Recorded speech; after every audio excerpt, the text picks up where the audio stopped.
good to each other. During that time, he was a pretty big figure, and the amount of people that showed up to hear the speech, and it was recorded, broadcasted everywhere. Him saying these things makes them more true, and it helps the people who are listening to his speech understand the reasons why he's giving the speech, because things haven't changed. The speech definitely affected racism in America even today. People still look back to it and say, wow, what a man.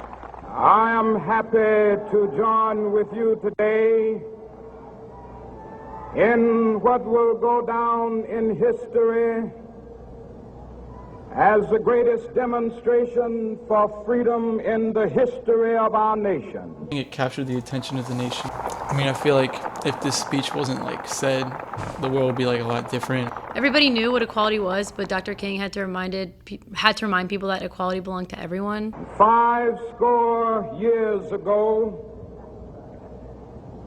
a great American in whose symbolic shadow we stand today.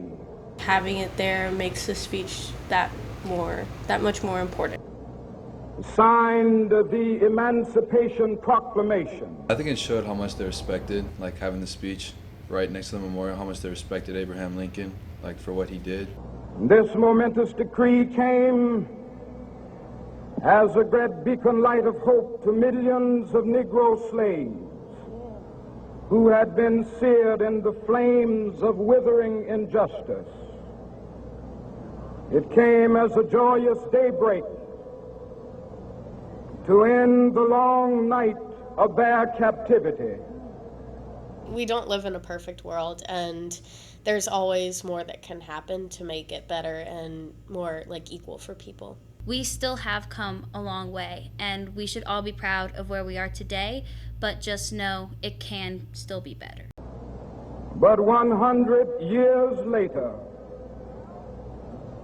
the Negro still is not free.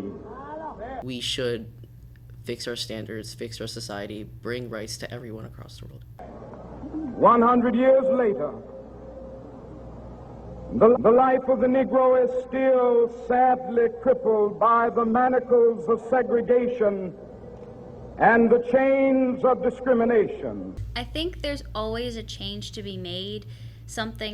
Everything can't be right all the time. We always have to move on and keep changing it and try to make everybody's quality of life better, no matter who they are or where they've come from. 100 years later, the Negro lives on a lonely island of poverty in the midst of a vast ocean of material prosperity. He's just not saying anything he wants it to be better for black people than white people. He's saying he wants it to be equal. In 50 years, I think will be a million times better, just like the last 50 years. 100 years later, the Negro is still languished in the corners of American society and finds himself in exile in his own land.